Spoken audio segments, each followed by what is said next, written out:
Bonsoir, bonsoir, bonjour, c'est Congo News 24. Bande Konanga, comme toujours avant de commencer notre émission, nous disons merci à Dieu. Nous disons merci à nos chers abonnés et téléspectateurs qui nous suivent partout dans le monde et en RDC. Bande Konanga, soyez les bienvenus. À la une, chers téléspectateurs, Obalobake Yindi Bandeko.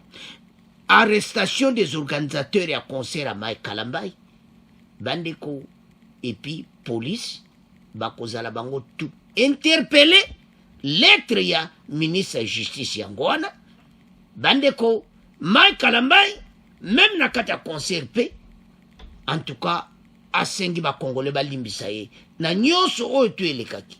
Mais, Matia Mobulu, ministre de Justice, a télémi na ndenga mukiti. Na deuxième partie, bandeko kaka da premier point, arrestation de Pele Mongo, tentative de détournement et corruption, à l'ONATRA, arrêté pour avoir tenté de corrompre le ministre de la Justice. Alors, tokolanda ya mwame, bandeko eza so mon émission oyo, yebsa moninga nyon c'était ma solo eza tellement à tout, baza la connecté. Deuxième point chez téléspectateurs, bandeko eza somo, alors, commission y a crise, les sénateurs et députés, bandeko boyoka message na bango. Message ba pesi yango lelo. Bandeko za somo toko yoka bango. Ndenge nini ozo salama na IDPS, ba décision ni bazui, et puis ba pesi bango avertissement. Les deux côtés, côté à Kabuya et côté à Bao nyonso baza contre Kabuya, bino nyonso. Bozala na trêve, mutabu jete. Ti dato topesi. Donc, match eza ko sakana te ba décision makasi koi toko yokango. Bana mboka tozala connecté, pe toko développer une émission na so parce que o eza parti présidentielle, alors il faut pas respecter ba norme. Alors toko yoka déclaration na bango. Troisième point chez téléspectateurs. Trêve bandeko ya USA Occident bandeko eza violé, alors plusieurs morts du côté de l'armée rwandaise. Na IPDF na nde basanga donc yo kaka somo toko yoka de mission yo ndenge nini bakufi parce que batantaki ba violer trêve FARDC yambisa bango biloko. Alors tozala connecté peut toko développer une émission na biso. Chers téléspectateurs, émission na biso bandi et commettant tout cela ensemble masolo ya mboka. Bande kotoko banda sur concert ya Mike Kalambay. Oyo ya 9 morts. Alors, ministre d'État, ministre de la Justice, a commis lettre. Makambo za minene bande konangai. Lettre est adressée na bango wana tout bako sambisa bango et puis bako sala interpellé devant la justice. Surtout si c'est encore prêt à un détournement. À Kinshasa, Constant Moutamba, ministre d'État, ministre de la Justice et garde des Sceaux, a ordonné des enquêtes immédiates. Et ça, là, immédiatement, besoin de batuna sewana, de batu oyo bakufaki. Au total, c'est 9 personnes. Alors, pendant que ça somme, les organisateurs du concert Mike Kalambay au stade des Martyrs, où des bousculades ont causé la mort de 9 personnes, selon interpellé. Le ministre a instruit l'inspecteur général de la police judiciaire et l'auditeur général des forces armées pour engager des investigations, interpeller les organisateurs du concert ainsi que les policiers chargés de la sécurité de l'événement afin d'établir les responsabilités. De son côté, dans un communiqué diffusé ce samedi, Majabou Gospel, organisateur de l'événement, a exprimé sa gratitude envers la population quinoise et reconnu des décès tragiques survenus au concert de Mike Kalambay. Bango pe côté organisateur, pas bayo qui dit un message, bango pe balobi en tout cas, et ça lui bango passe. Pour sa part, le ministre de la Santé, Yende Moutaeko Yindi Salissou Masulu, Hygiène et Prévention, docteur José Kamba, a confirmé que 9 personnes sont décédées dans les bousculades survenues lors du concert. Parmi les victimes, 8 sont des femmes qui ont des âges d'avancée et un jeune garçon d'environ 10 ans. Les corps des victimes ont été transportés à la clinique Vijana dans la commune de Lingwala. Kinshasa. Les circonstances exactes de ce décès demeurent floues. Les morts, ce sont les personnes qui ont été étouffées. On s'est rendu compte que c'est arrivé très vite. Ils sont arrivés et décédés, a expliqué Dr Kamba. Il a également précisé que le ministère de la Santé n'était pas impliqué dans l'organisation de l'événement, rendant difficile la mise en place des systèmes d'urgence. Bandeko, makambo tozoloba, tala. Ceux qui ont organisé biloko ba conseil, batu il faut bazala na position moko, parce que déjà, baza batu basali l'événement déjà madjabou. Mais ba na police, to condamné comme madjabouti. Na police, comment ba couloir, na ba biloko aboui, couloir ezala respecté. C'est-à-dire, celui qui a moi ezabo jimu, nena ka oyi, mutazana si. Il faut des couloirs, mais awa ba kamo susu. Après, mutasia quoi. Donc, baza koye batena bata sécurité, la police, alors, tu sais ça qui bino que RDC alibosoti. Ministre de la Justice, soyez na mupepa sika. Soki nano yoki mupepe wanate, yaka na émission, yepsa baninga ke mupepa sika, ya Costa Mutamba, et yé na kata RDC. État de droit bandi. Oto zako luka banda kala. Oyo facha banda qui est étouffé. Na FCC yangwe kende kagaboy. Kosa Mutamba ya lubinga. Fachi. Nazo renouveler ngwe. État de droit et zozonga. Congolais bana ko sepela. Makambo za minene awo. Alors. Musique bandi eza ko beta makambo nyonso eleki nango kitoko. Sikoyo nabakaya boye. Eza bakamoko. Il faut ba Congolais batia attention nango. Pays ezo parcourir moment mo toza ba situation ebele. Kosa Mutamba alobi organisateur bango nyonso bakosamba. Kala tete kolanda procès na bango. Et kozala procès parce qu'il y a eu 9 morts. Et tu veux que ba dommage kozala makasi parce que eza négligence. Parce que nde conseil raison. Tozo yebake madjabwa pesi mbongo pour la sécurité. Nane falasala et la police na bango moko makambo ebele ndenge salamaki ezaki tokoti.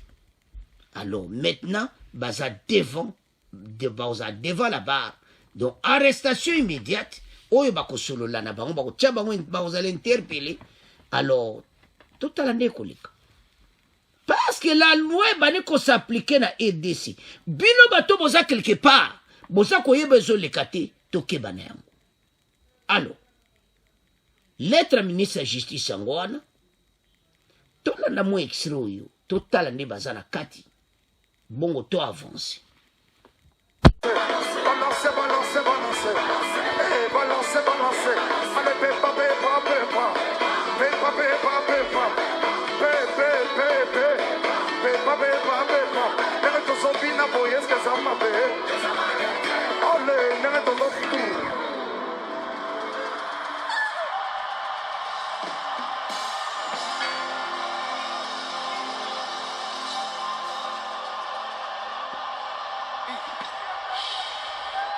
Est-ce que quelqu'un peut acclamer Jésus?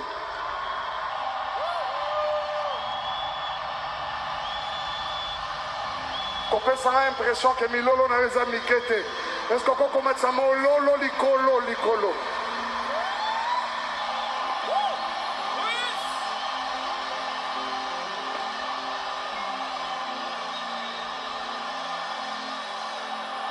Kinshasa, est-ce que vous êtes là? Kinshasa, est-ce que tu es allé? Kinshasa, est-ce que tu es allé? S'il vous plaît. Jomara. Ok. Pesanga matoi na yo.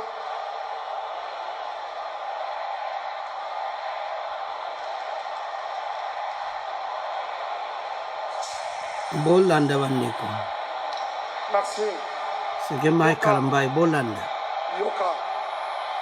Nalingi. nalingi nyonso zela me yokanga nanu nayoki yo C'était yokanga plein. nalingi nyonso eleka na kimia s'il vous plaît pipa ezwami yo Police, en tout cas, travail, ils ont bien été. sala effort Donc, l'organisateur, il faut arranger très bien kino cette tokende situation. kosilisa est-ce que eza boye merci merci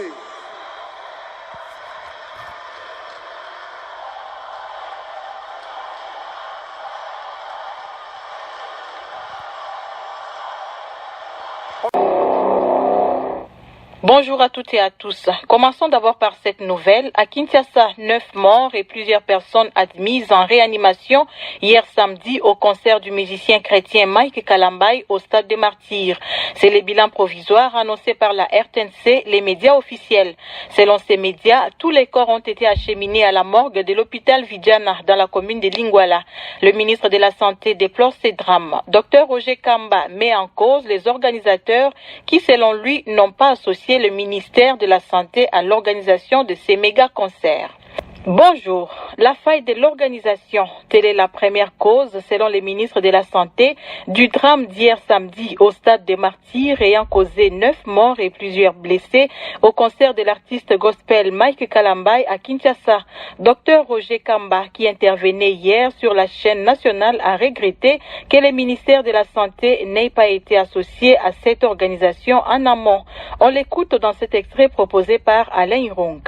Toutes les grandes manifestations doivent être correctement organisées. C'est ça que je dis, c'est la responsabilité des organisateurs de contacter les autorités pour dire nous voulons faire ceci, nous avons besoin de votre accompagnement en termes d'organisation. La ministre de la Culture et Arts vient de dire la sécurité est la première chose, la sécurité sanitaire, car l'organisation est très importante. Or, manifestement, ce n'est pas le cas.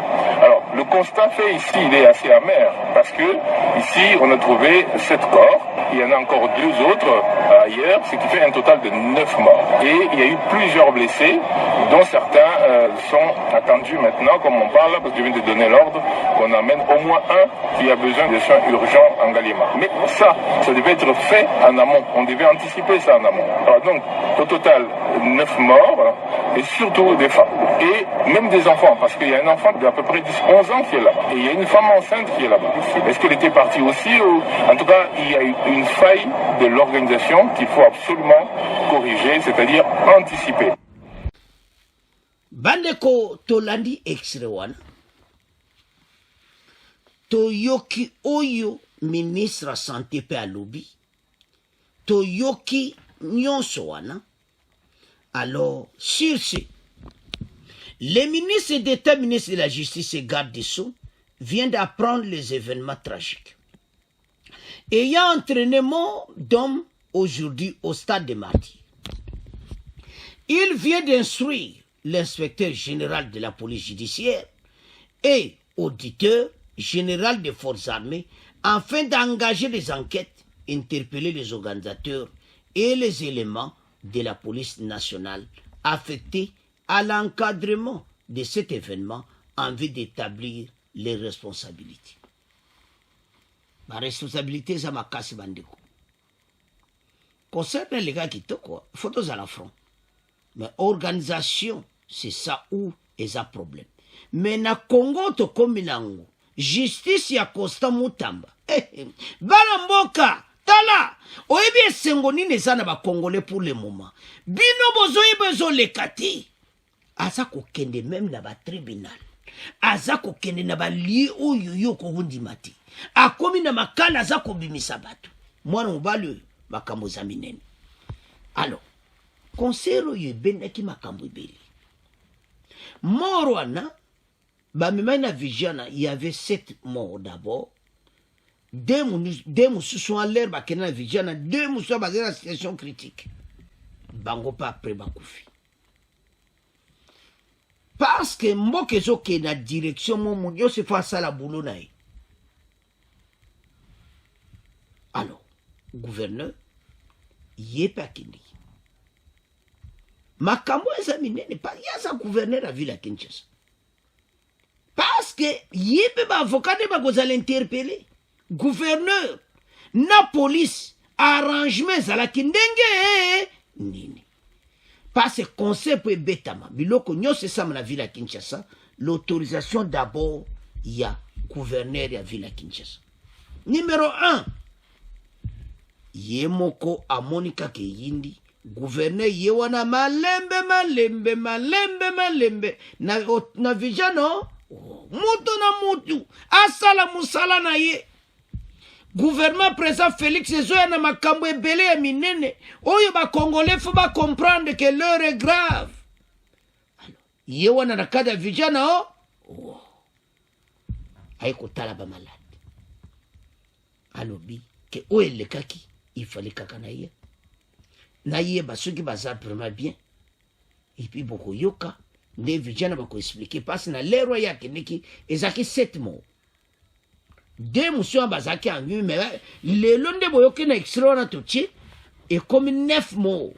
Mais na extra bokolanda boyoka koloba 7 mots parce que one ezalaki avant. Mais message kwe lelo ezaki comme total 7 mots.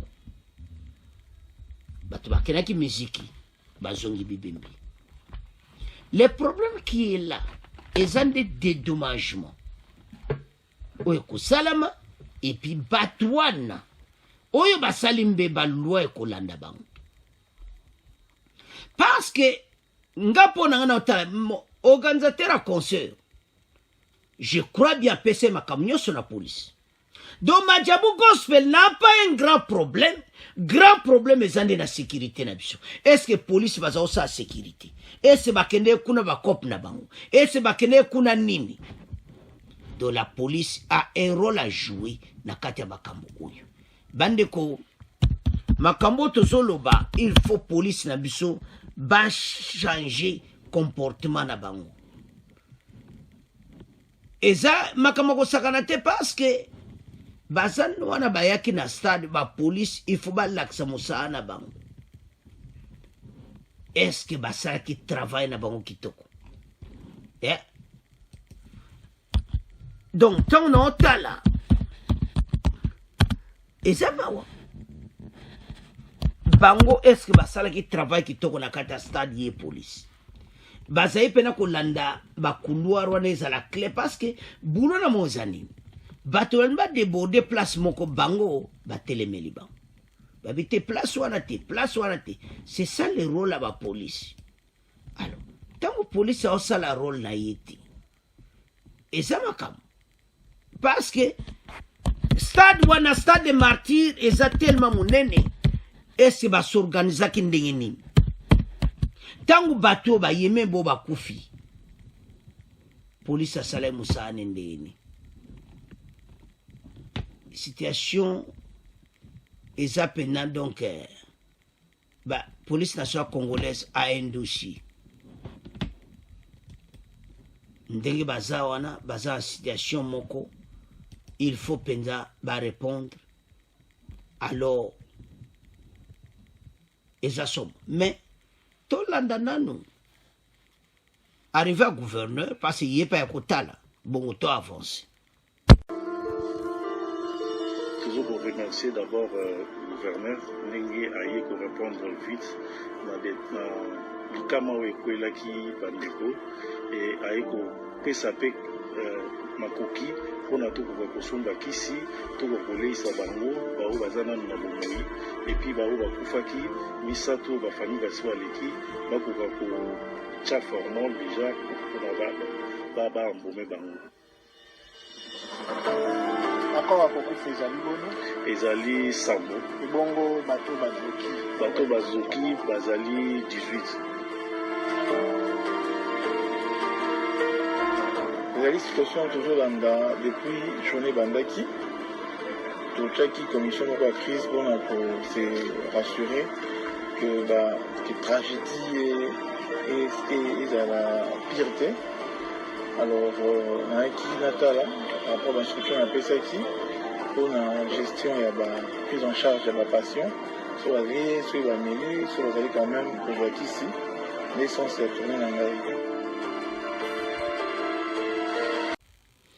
Chers téléspectateurs, nous avons suivi Tolandi gouverneur Yaville Kinshasa.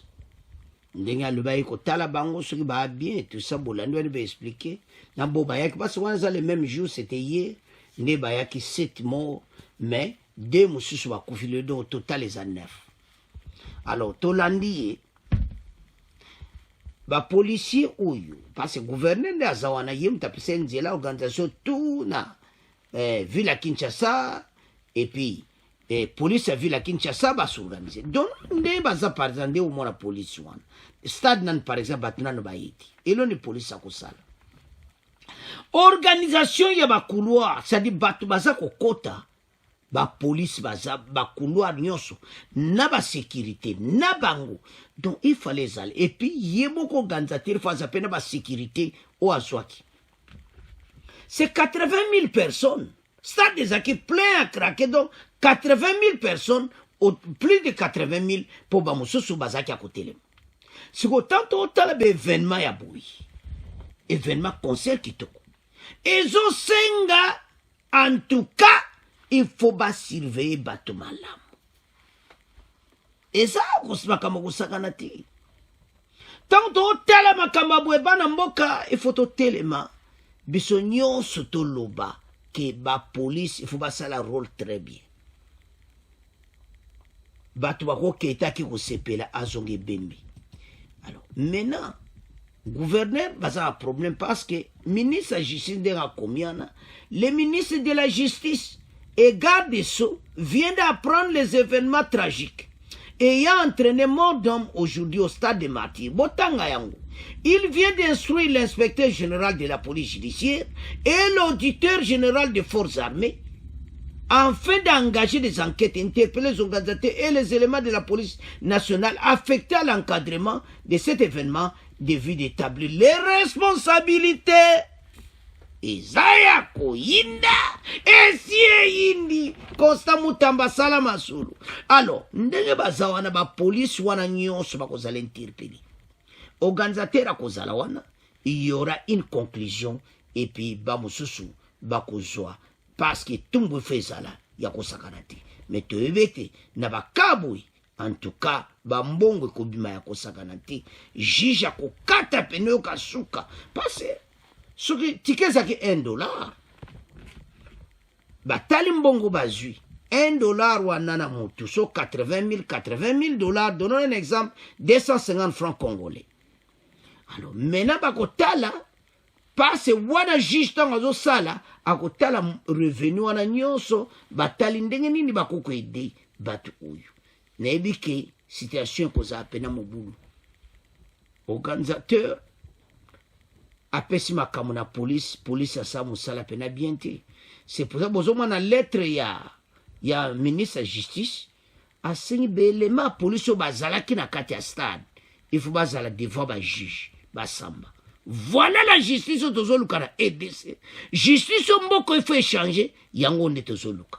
Kosa mutamba nzamba batela yo to avancer na EDC wana en tout cas ezalaki Mike Kalambai to tika yango na bino to komo kende na oya mibale ministre ya justice bandeko mikolo yo passe mboke justice ezaki maladi o musale azo sale za direct alinko to pesa tanti alinko pesa reporter na bato nyonso balingi RDCT. Alors bozomona Pele Mongo tentative de détournement et de corruption à l'ONATRA. Pele Mongo arrêté pour avoir tenté de corrompre le ministre Constant Mutamba. Les ministres d'État ministre de la Justice informent l'opinion publique que dans le cadre de sa politique de lutte contre la corruption et le détournement des deniers publics, Monsieur Mbonyo Ilombe, alias Pele Mongo, a été arrêté ce vendredi 26 juillet 2024 pour tentative de corruption et de détournement des ressources financières de l'ONATRA. Ce dernier a été immédiatement acheminé à la prison centrale de Makala. Batu yazolinga bakene Makala bango. Azi client kaka sandi wana après makambo tout. Aïe ça qui banque place là la kuba na Makala. ayebisi bagene wana nyonso nga na yibaki bo nga na abi place eza ya bino te nga na kotondisa ngo na bato bazoyiba badenier public bango ete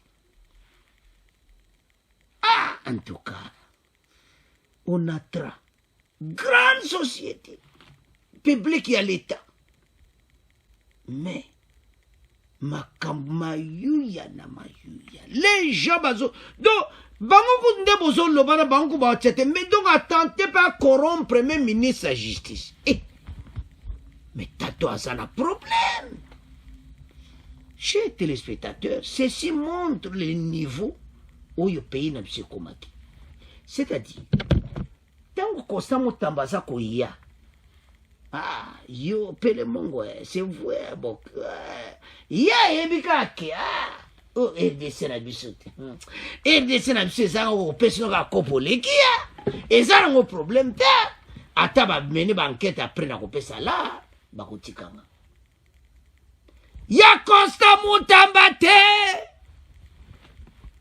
kangela biso tous ces inciviques les anti-valeurs batondi na Kinshasa Bobi misaba jeune nyonso ayibaki chemise ayibaki lipa salaki boy ba compte à rendre bande ko to mona makamba tumusu bazana makala wana ba compte à rendre kaka na mona ba via batu na makambo ebele na télévision na Kinshasa ça m'a fait mal oyebi ngaso na nani na okangisa yo justice ya Constant Mutamba na ngota RDC 2024 match eza mobulu so kokite era ngo kanga basaki so kende wa parce que tozoya na oyo kaka match eza mobulu après boko lobo kaka bino ka boba ko critiquer musala kitoko bolebo kumisa da mais moko bomona ka Constant Mutamba na erreur c'est ça le problème des Congolais on ne parle que des erreurs nazo mona batute bazo kumisa ebele il faut to kumisa ye e ba mususu RDC na biso kaka ya mabe kaka tala zola ksomba preuve donc yende ngazana pele mongo ayebe kaka monga nkona yeba na Kinshasa donc ngana ko ke makala te ngana ko kopere na yemo kope ba kope ko simba azu pena libanga beti mutuna mir directement prison makala alobi bato bakena prison bala mo bango mais mutu normal bo sam sa dossier na yi asali nini to yeba dossier na yi voilà oyo tozoluka na moya lelo alors bana mboka en tout cas oyo ba kesi yindi Constant Mutamba masolo kitoko pele mongo na kata makala déjà première nuit et c'est banito c'est la deuxième nuit na ce que le kandegini alors bana mboka to komotika ngona bino bato nyonso bazoluka ba problème alors déjà asali 2 jours na makala vendredi na butu samedi na butu donc alali ja 2 nuits donc kitoko musala yango to luka nde Constant Mutamba a élevé justice oyo justice ezaki ya kokufa mais merci Fachi na ndingo memeli biso Constant Mutamba totika ngo na bino tokomokene na deuxième point chers téléspectateurs tokomi na deuxième point na biso ya IDPS message ya commission spéciale sur la crise au sein de l'IDPS message koi alors boyebi que pour le moment IDPS eza ko kabwana ba jeune tout wana mususu batikele pa kabuya mususu baki côté mususu alors sur initiation ya premier vice-président de l'Assemblée nationale nde bozomona ye en tout cas Jean-Claude Chilumbai akutanaki na ba sénateur na ba député comme premier vice-président de l'Assemblée nationale apesa message ute pa mokonzi mboka ete na ka oyo bakokotela mututi bakokotela kabuya te bakokotela kote wana pete au milieu du village alors solution ezaka ka moko totanga Des députés et sénateurs membres du parti présidentiel Union pour la démocratie et le progrès social ont appelé samedi 27 juillet ces instances dirigeantes à résoudre sans délai la crise qui paralyse un bon fonctionnement. Ces élus ont fait cette recommandation à l'issue de la mission de bon office qu'ils ont menée durant une semaine auprès des partis en conflit.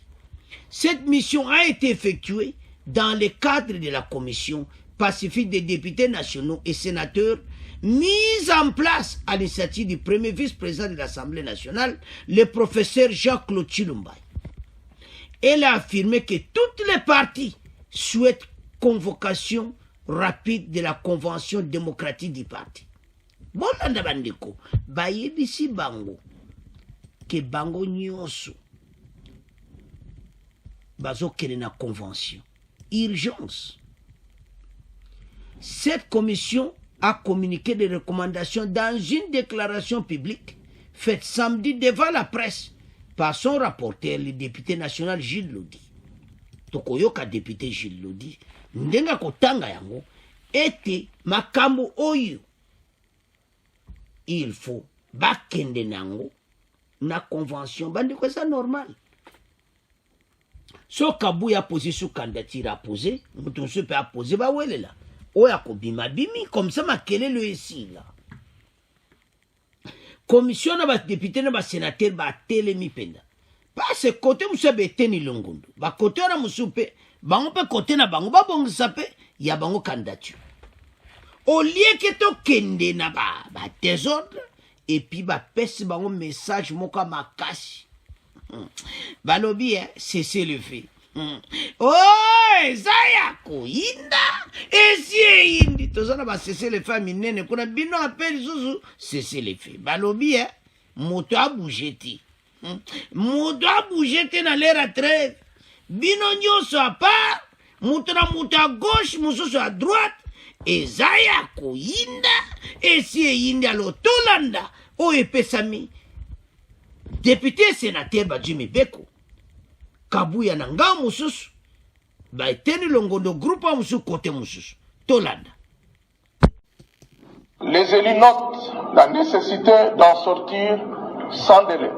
Les parlementaires de l'Union pour la démocratie et progrès social, Tshisekedi, prennent acte de la volonté de toutes les parties de voir être convoquée la convention démocratique du parti en toute urgence, au fin de résoudre la dite crise.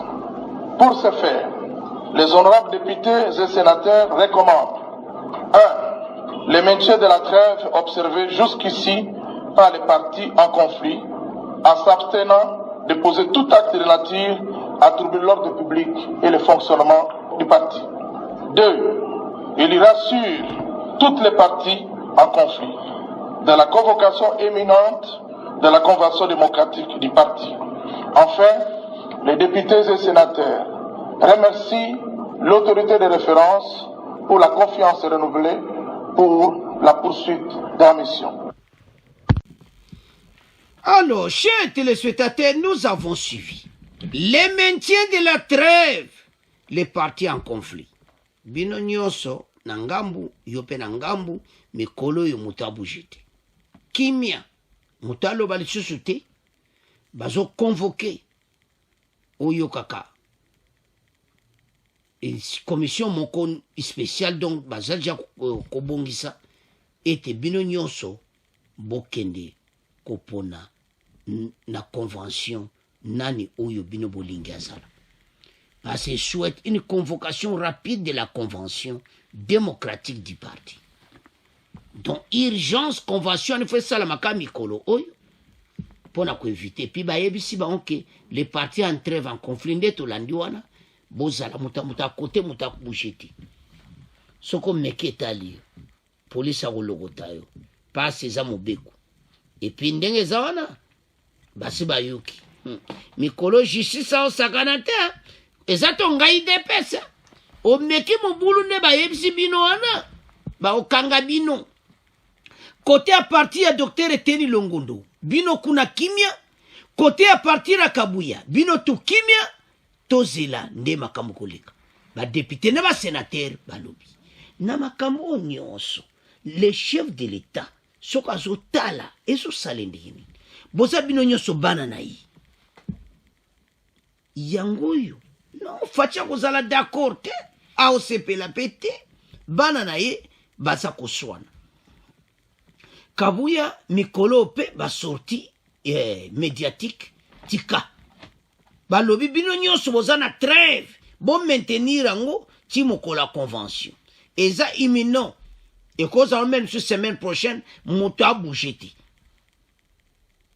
tala message ya monene Etienne Tshisekedi atika prenez-vous en charge mboka oyo faut peuple ami toyoka le peuple d'abord kabuya wapi le peuple d'abord côté wa mosusu mpe eteni longondo wapi le peuple d'abord bakongole bali komona makambo oyo ti bakongole bali komona bino bozoswanaka boye ti bakongole baza na besoin ete bino parti présidentiel bozala na kimia parce que situation oyo ezoleka na kati ya parti ezopesa soni ne pa mokonzi ya mboka ezosala kitoko te. Alors commission pacifique des députés et sénateurs mise en place des initiatives. Il y a vice-premier président de l'Assemblée nationale Jean-Claude Chilumba pona ba bino nyonso tolanda oyo Chilumbai alobi et ça vraiment important bandeko ete ba respecter yango bozala trêve oyo bo continuer nango bongo ti convention ko salama allez makambo ebandi olieke bo potana likolo kaka ba poste on akise kabuya kazo pesa misala te azosala boye te kote mpe kote kuna baza koakize bango otia deso bakabola parti mais botala toza na situation monene na est idps bobongisa parti politique ezosala soni na pays ke bino bozala désordre ekosimba te. Alors maintenant message eyokani tokomozela biso nyonso convention soki nani akobima kote ya kabuya moto akobima ou bien kote ya parti ya bafonde so nani kote ya eteli longondo nani akobima yango tozozela. Alors bana mboka tolandi émission biso nyonso botika bilobaloba na nzela ndianga bemission mpo congolais amo ayoka vérité yebisa mutu nyonso loba te eza bongo te balobi mutu nyonso aza kimia tokene convention parce que toujours ba message à lokuta ba fake news botika kati na sina loba so mon information ezate tika pour na Congo News 24 vérité sur vérité ezaya ko yinda esi yindi. Alors chers téléspectateurs pour kabuya totika ngona bino tokomo kende sikoyo na troisième point na biso oyo émission o balobaka somo bandeko na ngai la montée en puissance de FARDC nayebisaki bino que le 3 août oyo nanu kaka vanguo boyoka lelo Kagame ses hommes indépendants yambi biloko na bango bokoyoka lisolo bango bayebaka keza trêve bayoka na batu na bango ba Macron batu na bango ba États-Unis batu na bango ba Union européenne bayoka ni masolo na bango babi moni trêve nde kozala bino bo dusola nzambe na ngai bandeko bayebaki te basi baleka kabo bandeko ba yambi biloko bandeko ba kufi tesa bino bibembe senge lali na seba yokuta ngona wana. Donc bino bokanti bokoleka wapi bamusuba pakati mbangu mais bombe jiba mususu wana 5 ale bakufi fade ça na position de force. Cette guerre, il n'y aura pas de négociation avec les M23. On va gagner cette guerre. Match Zamoboulou. Moi, j'invite à communiquer officiellement Togoyoka yango bisognons. Awa ezandeto lobindengeza. Alors, secret dévoilé. S'il montait en puissance de FARDC, contre RDF 123 au Kivu. Alors, Madame Vita a PC expliquant on est masolo le kaki.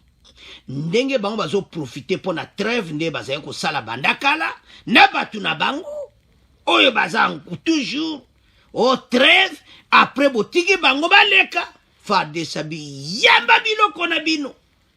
Dans son intervention lors de la 7e réunion du Conseil des ministres tenue ce vendredi 26 juillet 2024, le vice-premier ministre et ministre de la Défense et ancien combattant, Gika Bombo Madame Vita, a passé en revue la situation opérationnelle et sécuritaire, particulièrement dans la partie est du pays.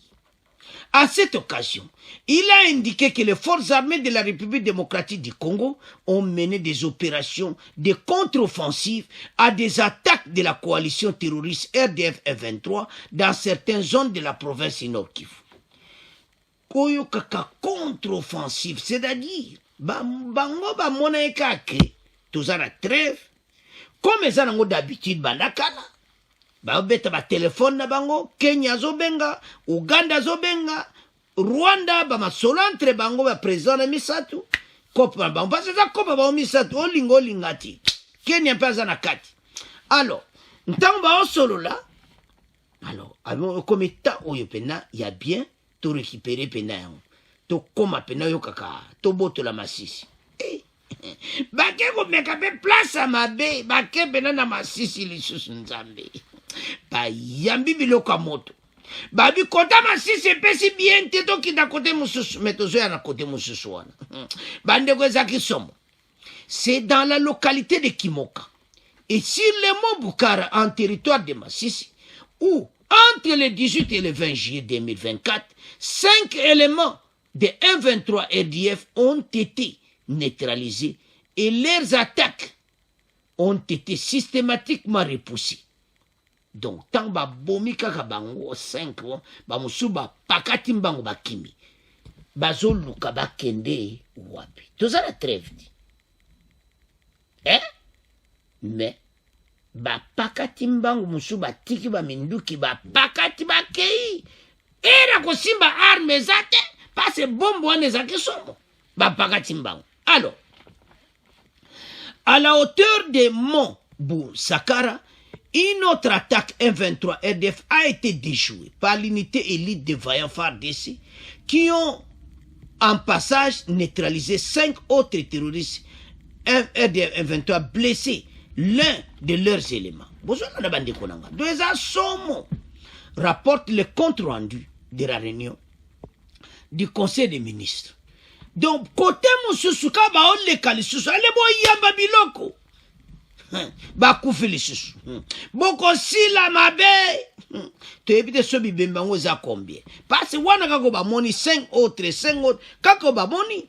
Alors, dans la ville de Butembo, a-t-il indiqué, nos services ont mis la main, bandeko, bateau bazama B. On mis la main sur la démonstration de la population le 24 juillet sur 3 collaborateurs de 123 RDF, dont Sie Mboussa, Signa Mwenge Kayenga, alias Dimanche. Yo on a comment monte Dimanche, hein? Mais Azan Mouta ADF, recruteur de 123 dans les villes de Butembo et Beni. Donc il y a un recruteur. Azan ko pesa un message, nakati ya Butembo na Beni. Okutana ba fobata abandika masoba bita iyo ayiko zwabi azoluka ka bato abasoda na Beni na Butembo ba recruter bango ba me ba wapi parce ya une route directe ka Kanyabayonga. Toza na situation moko grave bana mboka. Kanyabayonga ezaki ville moto kwa ko perdre yango ti parce za boulevard direct na Beni na Butembo. Alors, maintenant, ba kangi lisusu moko wana. Ozare. Menani, mutu yaba. Kagame na batu na bango. Bandeko za somo. Les forces armées de la République démocratique du Congo aussi poursuivi les opérations de forces extrémistes EDF MTM dans les territoires de Mombasa et d'Irumu en Ituri. En territoire de Beni aussi. Bazos kenenango bande kotoza misu vigilant. situation ya guerre nationale RDF 123 ekomi eza capital yango VPM ma défense Mwadam Vita a expliqué on a conseil des ministres ndenge nini armée baza ko travailler to ça qui bino que parce que tozo mulo bakaka trêve o ba toza mayele na bango babandaka makambo bandaka liboso nde armée na biso bazali na ba commandement mabe tala bashiko tala ba sa boulot parce que tant basali trêve yo ko sangsa armée na yo bazala vigilant to perdre babande ko tala to sabino chile lo Congolais landa très bien. Notre armée abunda pendati. O pena bitumba makasi bo toki pena yo kaka somo ya makasi eza pendati. La majorité eza kaka retrait stratégique. So bino bokanza ke ba soda FARDC ba kufa ebele non. Penzati. Banda makamutu e banda tolunge na bukaka na bunagana pre bunagana bakiwanza bakotara nyonso Rumangabo tout ça on a cédé partout ces anti-valeurs rwandais qui dirigeaient ba colonel rwandais na ba généraux rwandais bazaki na FARDC bakoto basi bakima po mona ki bazai bato na bisoti basi bakota kota 123 alors situation tozana ngoza ko saganati ba bato yo to sido yibango ta bozo kuna Emmanuel Macron azana problème ndi azana fachi pena bouton ba président bele ba ki olympique wana fachi pena bouton ayo sani na Paris akete donc ça dit mon konzazo ko to zo yebisa président de la République mais invité ne Kagame azakuna na Paris invité d'honneur na mais pas fachi ako kesuba makambo wana te ako kutana bato wana lisusu te alors boza na marque wana nakoyati bouton mokota mboka atala mboka nende makamozo kendi mikolo bokomona fachi ba voyage te obwena bo parce que travaux oyo balinga basala na est ezake armée oyo rwandaise ezala la première et la dernière fois na kata RDC tolanda confirmation ya Mwadam Vita ndenge ba bomi ba soda rwandais ndenge ba pakati bambangu ndenge ba peti bango biloko na FARDC bongo to avancer tolanda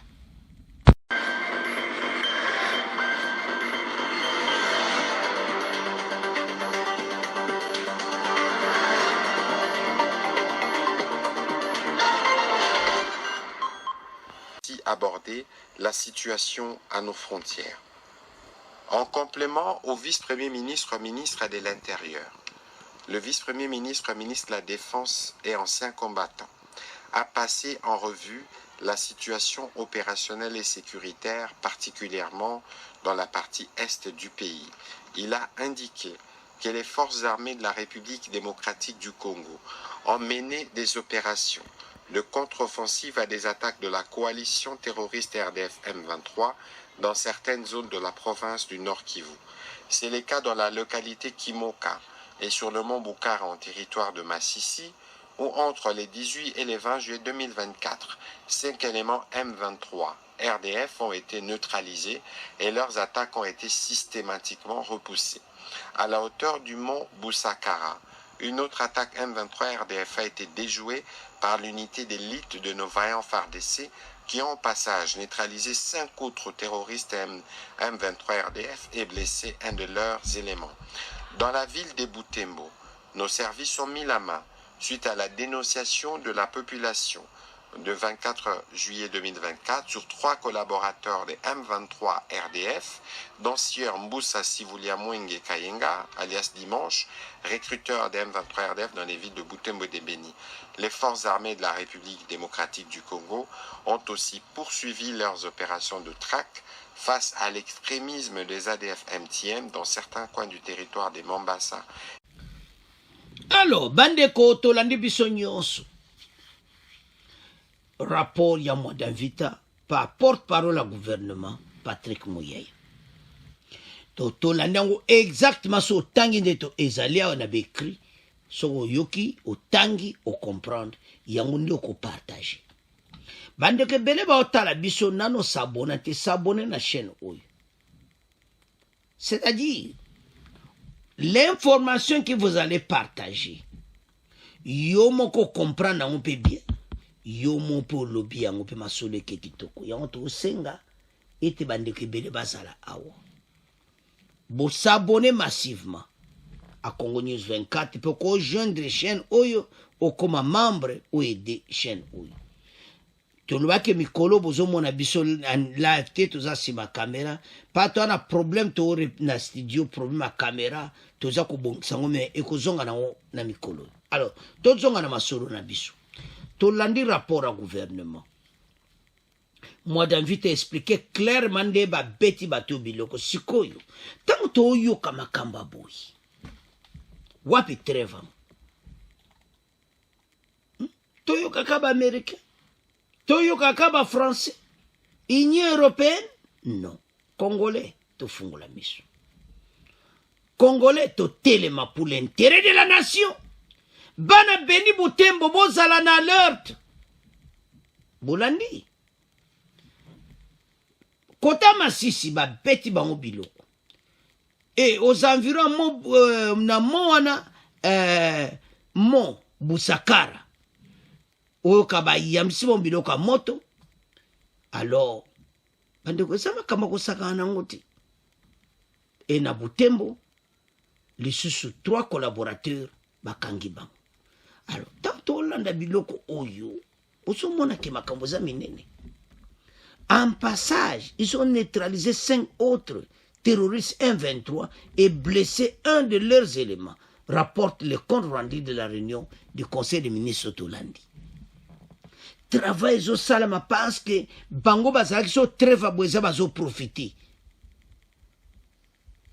Treva pesa la suka. Parce que bazo kokana bango ko sisa guerre. Kagame ko respecté jamais treva, la preuve est là. Kagame yora nga du suna masisi. Boke kota mabe. Yangwana bokufi bino nyonso. Yama kamo tozolo bake armée na biso tozana vraie armée. Mais problème za mabande kwa beni boza mayele tande bakangi tata oyo. Tana kombo na ye Sivulia Mwenge Kayenga alias Dimanche. Bako chamba kombo ana elobarie azane Rwandais. Zomona tala ndeto sana Rwanda. Goma pena tozana problème. Ba côté ba Beni Butembo to Nord Kivu tozana problème. Yango moni bana Beni ba sa miso côté lema. Ba sengeme ba arme. Ba pesa mon civil nyoso zana arme. M23 déjà ba bunda pour ma ADF bakse sur M23. Non. Ba lui ba ko accepter yango. Alors, rapport à gouvernement ça clair. Ce qu'on laisse on est aux yeux à bisonyos. Que Occident zo kosala ebiso. Et ça m'a comme bombarder contre un conseil des ministres va lui clairement que tout ça le contre-offensive. Bangonde ba ko attaquer ba du sola trêve. Donc bango pas na bango trêve exact. Biso ce qu'on a contre-offensive aussi ici Massoul. Nous avons une armée, chers téléspectateurs. Nous devons être tout le monde derrière cette armée et nous allons vaincre cette guerre. Bateau impérialiste, tous ces bateaux, il y a 2 poids, 2 mesures. Bako koma na soka. Mokonza mboka bo baksaka ba arme. Boke na Chine bo soma ba arme. Boke na Russie bo soma ba arme. Et ça, sous tant que nous allons aller. Il faut que nous prenions de l'avant. Armée, où il y a comme un niveau, il y a bateau à courir sur bisoté.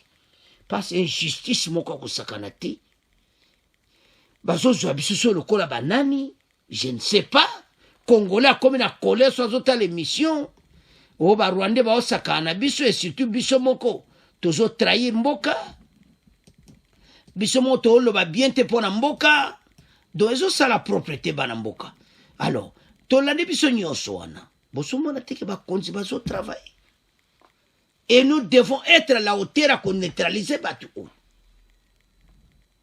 Fachayo kaka. A saboter olympique. Grand événement na kata France ta ba konzi bele bake et pas Macron. Mais non, biso te. Alors soto ota situation oyo eza ya kosakana te.